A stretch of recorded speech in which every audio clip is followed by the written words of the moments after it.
ஓம் லசாபத்மாசனஸ்தாம் விபுலகடிதடீம் பத்மவத்ரா ஜதாட்சீம் கம்பீரா வர்தனா விஸ்தனவர்ணமிதாம் சுப்ரவஸ்திரோக்தரியாம் லக்ஷ்மீம் திபீர்கஜேந்திரை மணிகணகஜிதை ஸ்நாபிதா கேமகும்பை நித்யம் சா பத்மகஸ்தா மம வசதி கிருகே सर्वमांगल्ययुक्ताम् ओम महालक्ष्मी च विद्महे विष्णुपत्नी च धीमहि तन्नो लक्ष्मी प्रचोदयात् ஓம் நமச்சிவாய.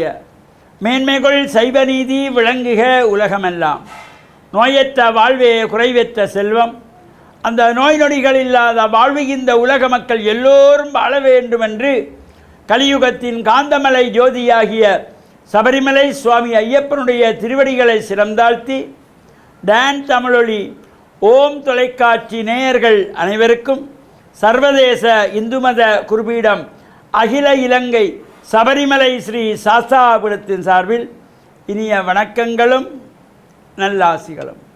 இன்றும் மங்களகரமான விஸ்வாவசு வருஷம் மாசி மாதம் 15ஆம் நாள் 27/2/2026 வெள்ளிக்கிழமை. இன்று மலர்ந்திருக்கின்ற இன்றைய பொழுதும் நம் எல்லோருடைய வாழ்விலும் எல்லா விதமான சிறப்புகளும் வெற்றிகளும் கிடைக்க வேண்டும் என்ற இறைவனை பிரார்த்தித்து இஷ்ட தெய்வங்களையும் வழிபாடு செய்து பெற்றோர்கள் பெரியோர்களையும் மனைங்களுடைய அன்பையும் ஆசையும் பெறுகின்ற பொழுது எந்த நாளுமே நமக்கு நல்ல நாளாக அமையக்கூடியது. இன்று சுக்கிரவாரம் என்கின்ற வெள்ளிக்கிழமை. பொதுவாகவே இந்த வெள்ளிக்கிழமை என்றாலே சைவ சமயத்தினுடைய நமக்கெல்லாம் ஒரு சிறந்த நாள். சுக்கிரவாரம் ஆலயங்களில் சென்று வழிபாடுகள் செய்வது, பிரார்த்தனை செய்வது, கூட்டு வஜனங்கள் செய்வது, சுக்கிரவார உற்சவங்கள் நடைபெறுகின்ற ஆலயங்களில் சென்று அந்த உற்சவத்திலே கலந்து கொள்வது, இதையெல்லாம் ஒரு சிறப்பை தருகின்ற வகையில். அதேபோல் வெள்ளிக்கிழமையிலே வீட்டிலே சுவாமி அறையிலே மஞ்சத்தணி தெளித்து சாம்பிராணி தூவமுட்டி தீபங்களை எல்லாம் ஏற்றி வைத்து மலர்கள் பறித்து பிரார்த்தனை செய்வது, தேவார் திருவாசகங்களை பாராயணம் செய்வது, சிவபுராணத்தை பாராயணம் செய்வது, இவை எல்லாமே ஒரு சிறப்பை தரக்கூடியது. இந்த சிவபுராணம் ஒரு அற்புதமான ஒரு சிறப்பை தரக்கூடியது. சிவபுராணத்தை யார் யாரெல்லாம் தினமும் பாராயணம் செய்கிறார்களோ அந்த வீட்டுக்கு யமன் வர மாட்டானாம். மகாலட்சுமி ஓடி வந்து அருள் தருவாள். சிவனும் சக்தியுமா சேர்ந்து வந்து காவலாக நிற்பார்கள். அந்த தினமும் சிவபுராணத்தை காலையிலும் மாலையிலும் பக்தியோடு உருக படிக்கின்ற பொழுது தெய்வீக சக்தியெல்லாம் நமக்கு ஏற்படக்கூடிய வகையில் அமைந்திருக்கும். இந்த மணிவாசக பெருமான் இந்த சிவபுராணத்தை தான் ஏன் பாடினேன் என்று அழகாக சொல்லியிருப்பார். சிந்தை மகிழ சிவபுராணம் தன்னை, இதனால் என்ன பலன்?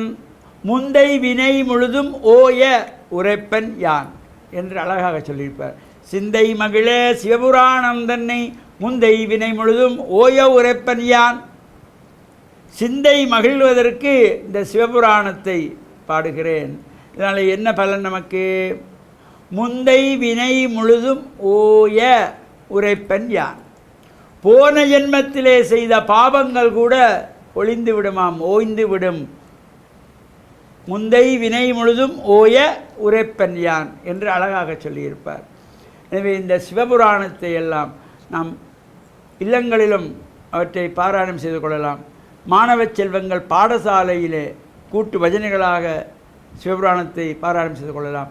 ஆலயங்களிலே சாயங்கால வேளையிலே கூட்டு பஜனை வழிபாடுகளிலே இந்த சிவபுராணத்தை அறுத்து உறுத்து நிறுத்தி சொல்ல வேண்டும். அவசர அவசரமாக எனக்கு சிவபுராணம் பாடம்னு சொல்லிவிட்டு நமச்சிவாய வாழ்க, நான் தாள் வாழ்க, இவைப்பொழுது நெஞ்சு நீங்கள் அதாவது ஒன்றும் புரியாது, யாருக்கும் புரியாது.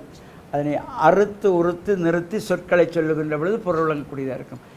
நமச்சிவாய வாழ்க, நாதன் தாழ் வாழ்க, இமைப்பொழுதும் என் நெஞ்சில் நீங்காதான் தாழ் வாழ்க, கோகலி ஆண்ட குருமனிதன் தாழ் வாழ்க என்று ஆறுதலாக சொல்லுகின்ற பொழுது அது கேட்பதற்கு இனிமையாக இருக்கும்.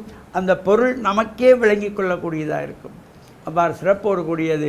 எனவே சிந்தை மகள சிவபுராணந்தன்னை முந்தை வினை முழுதும் ஓய உரைப்பன் என்று மணிவாசர் சொன்னதுக்கிணங்க நாமும் இந்த சிவபுராணத்தை பாராயணம் செய்து இந்த ஜென்மத்தில் செய்த பாவம் மட்டுமல்ல, போன ஜென்மத்தில் தெரிந்தும் தெரியாமலும் பாவம் செய்திருந்தாலும் அவையும் விலகுகின்ற வகையிலே சிவபுராணத்தையும் பாராயணம் செய்து இறையருளை பெற்று மண்ணில் நல்ல வண்ணம் வாழ ஓம் தொலைக்காட்சி டான் தமிழொலி நேயர்கள் அனைவருக்கும் சர்வதேச இந்து மத குருவிடம் அகில இலங்கை சபரிமலை சாஸ்தாபுரத்தின் சார்பில் நல்ல ஆசிகளை கூறிக்கொள்வதில் மன மகிழ்வு கொள்கிறோம். சர்வே ஜனாகாம் சுகினோ பவந்து சமஸ்த சன்மங்களானி சந்து சுபம்.